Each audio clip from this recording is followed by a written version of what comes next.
Progress is being made on a multi-million-dollar upgrade at the Harms Advanced Technology Center in Scottsbluff. KNEB.TV News starts right now.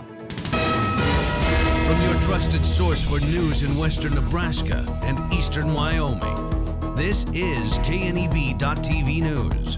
Presented by Platte Valley Companies, premier provider of financial services. Hello, I'm Ryan Murphy. This is KNEB.TV News, powered by Platte Valley Companies.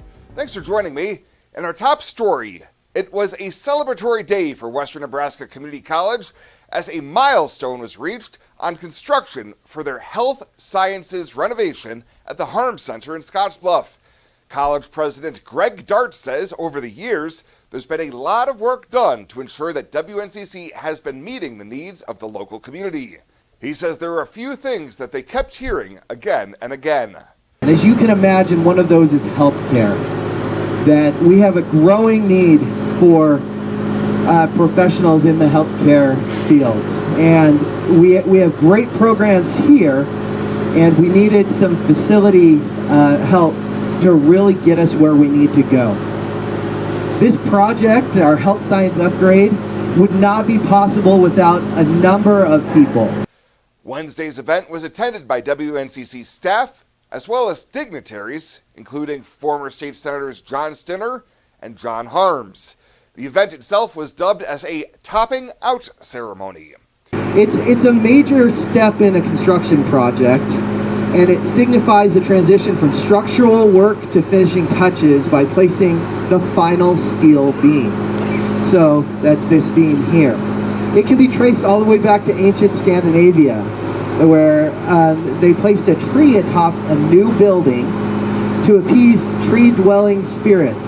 So we're going to appease those tree-dwelling spirits that might have been displaced by this construction.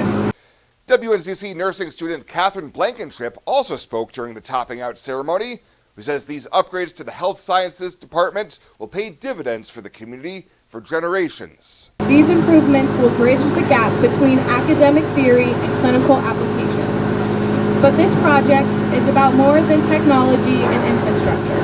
It is about creating a welcoming, supportive environment that fosters learning, confidence, and growth.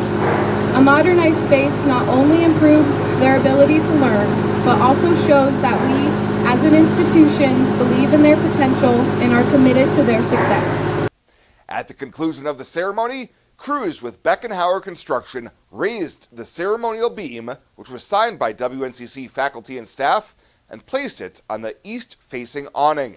If everything goes according to schedule, the $9 million upgrade will be open and ready to use in just about 12 months' time.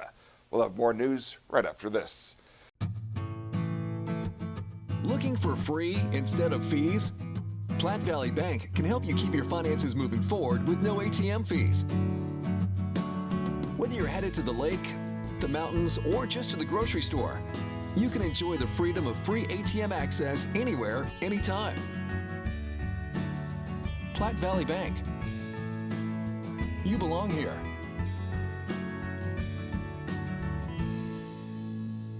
When it comes to your health, you deserve the very best. At Morrill County Community Hospital, they provide top-notch care with compassion and expertise. From routine checkups to advanced surgeries, their dedicated team is here for you 24/7. With state-of-the-art technology and a patient-first approach, they ensure you and your loved ones receive the highest quality care. Because at Morrill County Community Hospital, your health is their priority. Visit Morrill County Community Hospital today in Bridgeport. Morrill County Community Hospital. Exceptional care right here at home. Welcome back. The Nebraska Attorney General's office has filed criminal charges against a 78-year-old Alliance woman. This week, Assistant Attorney General Edward Vierk filed a charge of motor vehicle homicide in Box Butte County Court against Penny Thompson. Court documents allege that Thompson was operating her vehicle on September 23rd, which caused the death of 64-year-old Sid Underwood. An arraignment date of January 28th has been set for Thompson on the Class 1 misdemeanor. Well, as bill introduction got underway yesterday in the Nebraska legislature, Speaker John Arch outlined his plan for the progression of the 90-day session. The La Vista lawmaker told colleagues there would be some key dates to keep in mind starting later this month. Public hearings will begin on Wednesday, January 22nd and conclude on Friday, March 28th. And full-day floor debate will begin then immediately after that when the committees are finished on March 31st.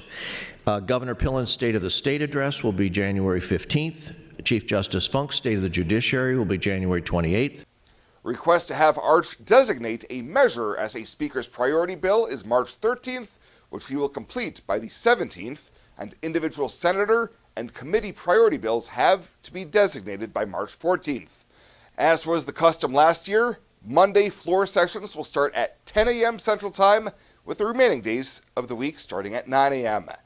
And at the request of the governor, Senator Lauren Lippincott yesterday introduced LB 3 to restore Nebraska to a winner-take-all system of awarding electoral votes in presidential elections. With the introduction, Pillen said in a statement, in what he said, quote, "Our experiment with the current system of electoral vote allocation has divided Nebraska and diminished our voice in the most important national exercise in democracy." Pillen went on to say the time is now to fix the situation, well in advance of the next presidential election cycle. Nebraska is only one of 2 states that divides its impact in the Electoral College by allocating votes by congressional district. Welcome to Kelly's Liquor, your liquor cabinet. Whether you're a wine enthusiast, a whiskey sommelier, a tequila connoisseur, or you just love your beer, Kelly's has the best selection of what you're looking for.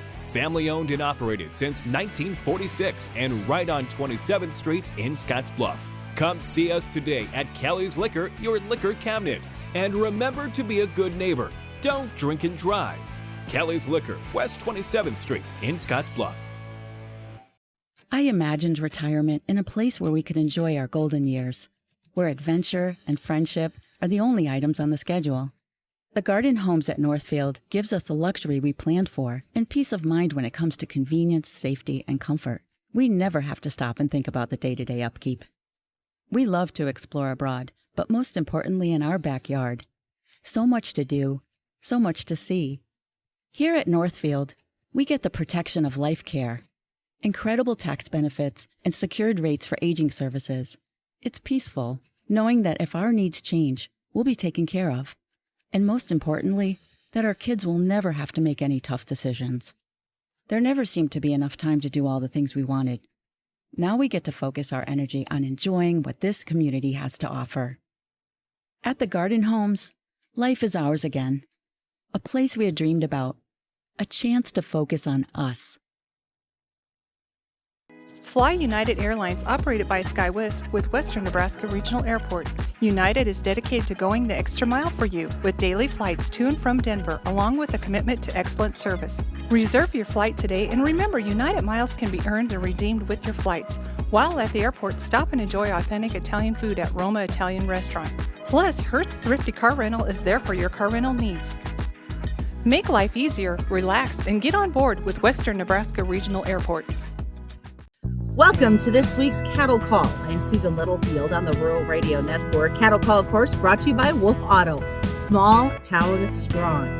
Lots of, I wish we could say we're doing this on a day that had some excitement to the markets, but it might be a little bit of a time for a correction as we see those numbers playing on the downside. Maybe look at it this way. It was time for a breather. Catch our breath, because there is still a potential we could see that cash move even higher. We're going to talk about that and a lot of other factors today as Brad Koima joins us. He is with Koima Varlick out of Sioux Center, Iowa. And welcome back. I know Scott did a great job filling in for you last week, and we appreciate him stepping in. Good to have you back in the driver's seat. Let's talk a little bit. You talk about it being time maybe for a correction. And I always keep thinking of your saying that you have on a Post-it note, up the escalator, down the elevator. And I hope we're not headed to an elevator anytime soon. Well, that's it's funny that you brought that one up, because I was thinking if I had to pull that out here on our deal today. Thanks for having me on, Susan. I'm not surprised. Scott did a great job. He always does. It was fun to be away for a little while. Yeah, there's quite a bit to unpack here. Of course, it's always more fun anytime. By nature, one likes to be optimistic, right? At least I do. So it's more fun to talk on updates. But, Rome wasn't built in a day, and the market doesn't go up every day, even the major bull markets like we've experienced here. So I think first of all, guys have been asking me, is it the January 20? So it sounds like we do have an official open date on the Mexican border, January 20. And I would caution everybody from everything that we've been told here, that it's not going to be like opening a floodgate. It's going to be pretty slow as they adjust to, these visual inspections, the need to treat them with Ivermectin, the blah, blah, blah. And different states are having a little different response time to exactly what their expectations are. So I really don't think that's what we're trading, but feeder cattle down $3. I've been asked that question. I think we're really trading a very, very volatile market. It's very overbought, very high priced, of course. And yet a market both on the feeders and the fats that are still discounted to the cash market. Feeder cattle index rolling along here. It's going to be close to 273 tomorrow. And the front month is at 265 something. So the market, this sounds dumb, but I'm going to say it anyway. Everybody has seen that flock of starlings, right? Where it looks like there's a couple thousand of them, and they're all of a sudden, there they all go to the west, right? And then what makes them take a right-hand turn and all go back that way again? And I know that the market is not a game, and I know that it's not a crapshoot like that, but sometimes the market has those kinds of characteristics where it's a herd mentality, follow the leader. Okay, we're going to sell off. As a cattle feeder myself, I can empathize with the calls that I'm getting. These guys are nervous. I mean, these guys are. There's a lot of risk when you're paying this much for feeder cattle, and the near all-time high record prices for live cattle, for fat cattle. It just adds to the drama, and then you get a break, and people probably maybe overreact a little bit. I mean, if you asked me, do I think the high is in? I would say I don't think so. The fact that we're discounted to the cash market this much, I think, is still an encouraging sign, and I think the cash market is still in good shape, Susan. When you look at the sale barns and the sales that they've been having, that sets the tone right there for what's going on in the country, the old-fashioned way of doing that marketing. The last real place of price discovery is the sale barn, 100% right. And I think you make a great point. This live cattle auctions here up in my neck of the woods this week they've been really high. Okay. You've got non-implant cattle bringing easily north of 210, conventional cattle bringing in the low twos or more. So it would appear as though there's a packer or two that let himself get pretty close to the knife again if he's willing to chase or needs to chase that hard at a sale barn to buy cattle that probably don't have the greatest way up in the world too. So last week, the high of the whole deal for us here was 201. Mostly it was 200. Asking prices here are higher than that. I don't think that this will change our ideas on a Wednesday either. So it'll probably be a late week trade. And I still wouldn't be at all surprised that you don't hear some 202 to 203 quoted on the north on the right kind. Once again, I guess a gentle reminder. I think that, the supply of cattle in Iowa is still very tight and tighter than what most people think. And I think that's still important. We've had great weather. We've had cattle that are selling at a profit. You got a futures market that's telling you to sell them because we're discounted. And that's what we've been doing. So I think you're actually pulling, believe it or not, I think you're pulling cattle forward up in the north, mostly because of the price and also because the market's, everybody's nervous, like I said earlier. So look at that storm that moved through Kansas. We know some feedlots had 15, 18 plus inches of snow, but it doesn't seem to be getting much of market nervousness or attention at all. And I'm a little surprised at that, actually. Part of it maybe because it was such an open winter up until then. And it depends on which forecast you listen to. Weather's tough, but, some of those areas are going to get the potential of getting smoked again here this weekend. And once that starts to pattern, I mean, there's a lot of winter left now. I'm a little surprised as well. So, maybe we just got to, tap them over the forehead with a couple more storms. Where I'm sitting, we don't have a speck of snow on the ground. It's been the most open winter. By the way, it's 50 below degrees. If you want to remember the anniversary a year ago. We lost all kinds of cattle. At least we sure did in northeast Nebraska where I feed too. It's cold, but it's certainly nothing that's hurting our gains here today for sure. So Scott had mentioned last week that January is kind of a tougher month to market cattle. What are your thoughts for these last couple of weeks in the month? Well, we came into the new year with the kind of this perception that there was going to be more cattle in the first quarter than there was in the fourth quarter. I didn't buy that, not in my neighborhood. Now, maybe there is a few more in the south. Typically there is. Sometimes you get a little bit of a two-edged sword here where maybe there's not quite that rip and spiffy demand that you had going into the holidays. The packer is feeling sorry for himself. Oh gosh, guys, I can't make any money. You're starting to hear a couple of the majors talking about, well, we might have to go to 32 hours, trying to slow the kill down to try to gain some leverage back, which they've totally lost. Don't be too alarmed if you hear a little of that chatter. In my opinion, I mean, if this lasts for a long, long time where they actually did cut the kill, which they haven't yet, then maybe that would make a difference. But, the irony of that whole story, Susan, is just down the road a little ways, they're going to open a plant in April from you. So we're not talking about decreasing the kill capacity. We're talking about increasing the kill capacity. A difficult time, probably timing, but how do you know, right? When you start a project that big. So I don't know, sometimes January can be a little bit wobbly, especially if you don't have any, tough weather. So you keep an eye on the weather, but as long as we remain this discount here, I feel a little more encouraged. All right, Brad, what's the best way for folks to get a hold of you? Check us out on kkvtrading.com or the phone number 712-722-0023. All right, that's been another edition of Cattle Call. Quick reminder that commodity futures and options do involve a substantial risk of loss, not suitable to all investors. And of course, Cattle Call is brought to you by Wolf Auto, small town strong. And that's been another edition of the Cattle Call on the Rural Radio Network.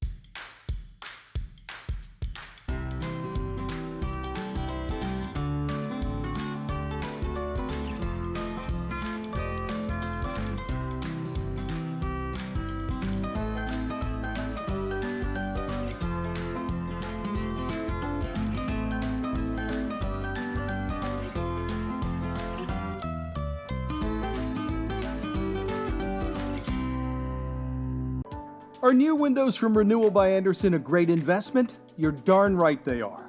Did you know that for less than your cable bill or cell phone bill each month, you could have new windows from Renewal by Andersen right now? Do the math. Renewal by Andersen windows will likely cut your energy bills significantly. They will likely substantially increase the value of your home. They're a great investment. Please contact our team now and ask about our fantastic financing options with approved credit right now. Renewal by Andersen, a great investment? You're darn right.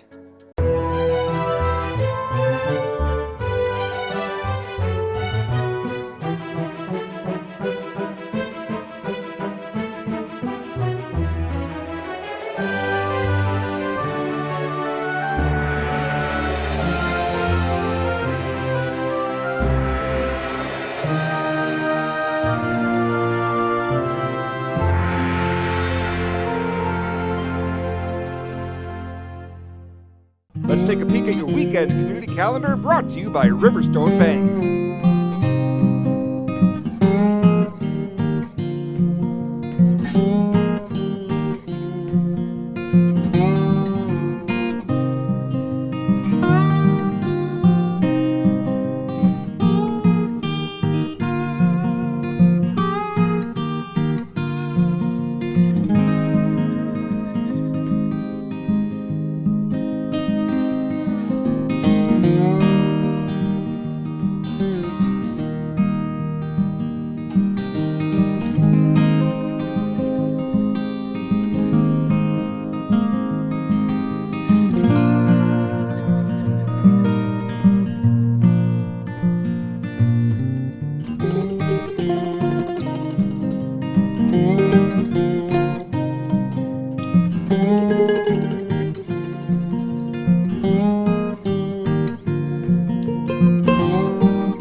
The community calendar is brought to you by Riverstone Bank.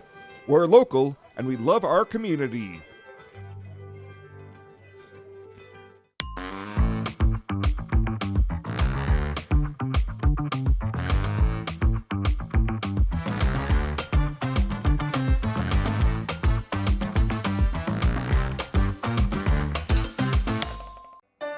You deserve to have a building that will last for generations. With more than 110 years of experience and thousands of satisfied customers, Morton Buildings is the industry leader you can trust. If you're planning for a garage, farm shop, horse barn, storage building for your RV, boat, or collectibles, there's no better time to buy. Contact your local Morton sales office or visit mortonbuildings.com to get started today.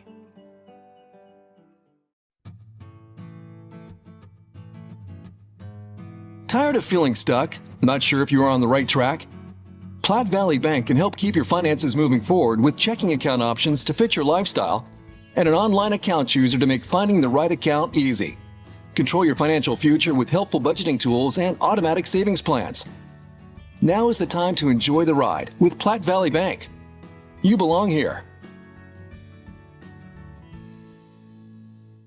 And finally tonight, the 2025 mountain lion hunting season in Nebraska's Wildcat Hills unit closed Sunday after 3 mountain lions, 2 males and 1 female, were harvested. Regulations require the unit to be closed once the annual harvest limit of 3 mountain lions, with a sublimit of 2 females, is reached. The Pine Ridge unit remains open with 3 mountain lions harvested as of January 5th. They include 2 females and 1 male. The harvest limit for that unit is 12 mountain lions with a sublimit of 6 females. The Niobrara unit met its harvest limit on January 2nd and closed that day. The Wildcat Hills unit was added to the mountain lion hunting season for the first time during the 2025 season. It encompasses parts of Scottsbluff, Banner, Kimball, Morrill, Cheyenne, and Garden counties. Well, that does it for us this time. Thank you so much for tuning in. Have a great weekend. See you back here on Monday.